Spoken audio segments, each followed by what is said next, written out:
A woman I used to work with was one of the most driven people I had ever met. She was the first one in the office every morning, the last one to leave, volunteered for every project, remembered every birthday, checked in on everyone, showed up to every event, and never once complained about any of it. Then one day she just stopped. She stopped volunteering. She stopped checking in on people. She stopped showing up to things she used to never miss. She stopped caring about her performance reviews. She even stopped caring about how her apartment looked. Her friends started asking if she was okay. Her family thought something was wrong. Her boss assumed she was looking for another job, but she told me something that I have never forgotten. She said, "I didn't stop caring because I don't care. I stopped caring because I cared too much for too long, and there was nothing left." That sentence hit me in a way I was not expecting, because I realized I had heard some version of it from almost every person I knew who had gone through the same thing. The world sees someone who stopped caring and assumes they are lazy or depressed or checked out. But the psychology behind why people reach a point where they simply cannot bring themselves to care anymore is far more complex and far more common than most people realize. Today, we are going to break down exactly why this happens, what your brain is actually doing when it shuts down emotionally, and why the people who stop caring are almost never the ones who didn't care enough. They are almost always the ones who cared the most. The clinical term for what happens when someone cares too much for too long is emotional exhaustion. It is one of the three core components of burnout, first identified by psychologist Christina Maslach in her research at the University of California, Berkeley. Emotional exhaustion is not just feeling tired. It is the complete depletion of your emotional resources. Think of your capacity to care as a battery.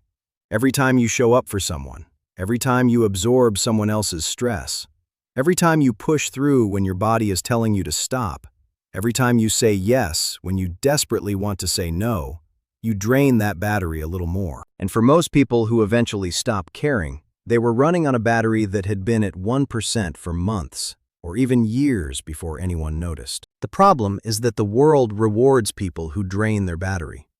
You get praised for being reliable. You get promoted for never saying no. You get loved for always being there. So you keep going. You keep showing up. You keep caring. Until one morning you wake up and the battery is at zero and there is nothing left to give. And that is not laziness. That is not apathy. That is your brain protecting itself from a complete system failure. There is a term in psychology called compassion fatigue. It was originally studied in healthcare workers and therapists who spent their entire careers absorbing other people's pain. But researchers quickly realized that compassion fatigue does not just happen to professionals. It happens to anyone who consistently puts other people's emotional needs above their own. The parent who never takes a break. The friend who is always the one everyone calls when things fall apart. The partner who absorbs every argument and every bad mood without ever expressing their own feelings. The employee who takes on everyone else's workload because they cannot stand the thought of letting someone down. Over time, something shifts inside these people. The empathy that used to come naturally starts to feel forced. The patience that used to be effortless starts to crack. The things that used to matter deeply start to feel distant and unimportant. And that is not because they stopped being good people. It is because their nervous system hit a wall that it could not push through anymore. Your brain has a built-in shutdown mechanism. When it detects that you have been in a state of chronic emotional stress for too long, it starts turning things off. Not because it wants to, because it has to. It is the psychological equivalent of a circuit breaker tripping in your house when too many things are plugged in at once. The lights go out. Not because the house is broken, because the system is protecting itself from a fire. And that is exactly what is happening when you stop caring. Your brain is not broken. It is doing exactly what it was designed to do. It is shutting down non-essential functions to protect the essential ones. But here is the part that makes this so painful. The people around you rarely understand what is happening.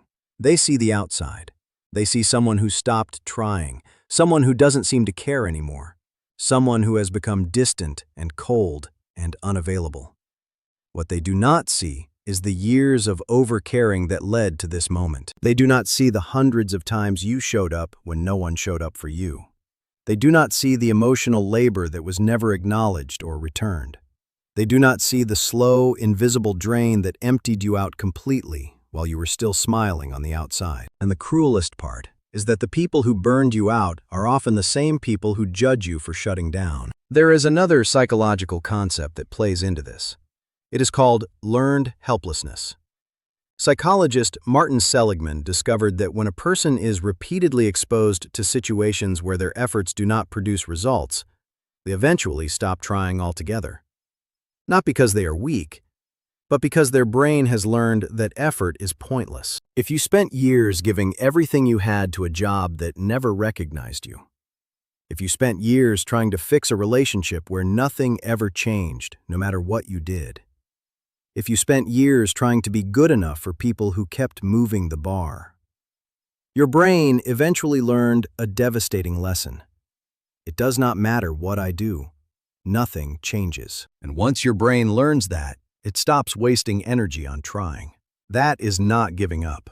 That is your brain making an intelligent decision based on the data it has been given. The problem is that the lesson your brain learned in one situation gets applied to everything else.